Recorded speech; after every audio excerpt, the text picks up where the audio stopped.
ගමිය සමග එකතු වන ඔබ ආයුබෝවන් කියලා පිළිගන්නවා. වසවිස වලින් තොර හොඳ එළවලුවක් ආහාරයට ගන්න ඔබ අප සියලු දෙනාම කැමතියි. ඉතින් මම අද කතා කරන්නේ නයිට්‍රජන්, පොටෑසියම්, ෆොස්ෆරස් බහුලව තිබෙන කාබනික පොහොර දියරයක් ගැන.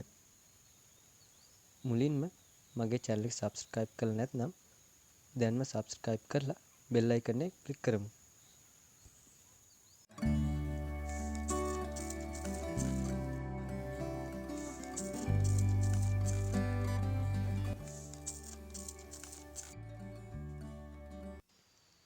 මේ සඳහා අපිට අවශ්‍ය වන්නේ කවුරුත් දන්න ග්ලිඩිසීරියා, වැටහිර නැත්නම් ඇල්බීසියා නමින් හඳුන්වන සාකේ පත්‍ර.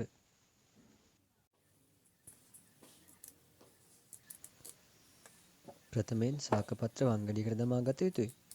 ඉන්පසුව එයට ජලය ස්වල්පයක්ද දමා ගැනීමට අමතක නොකරන්න.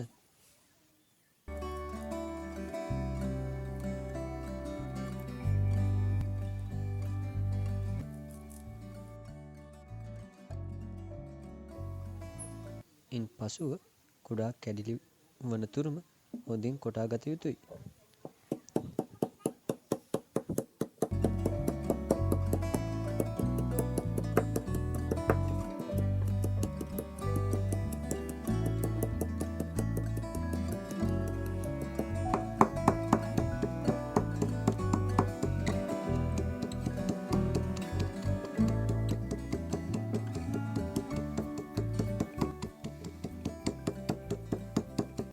රෙදි කැබැල්ලක් ආධාරයෙන් කොටාගත් පත්‍ර විෂ බවට පරිවර්තනය කරගන්න පුළුවන්.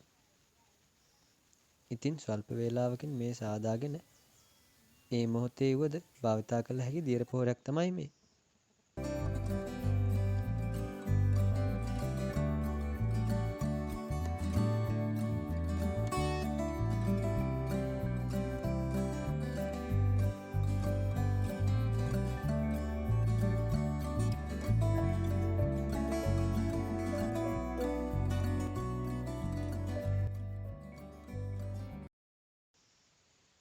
දින 5න් 5ට භෝගයට මෙයින් ස්වල්පයක් කිසින්න සාර්ථක අස්වන්නක් නෙලා ගැනීමට පුළුවන්.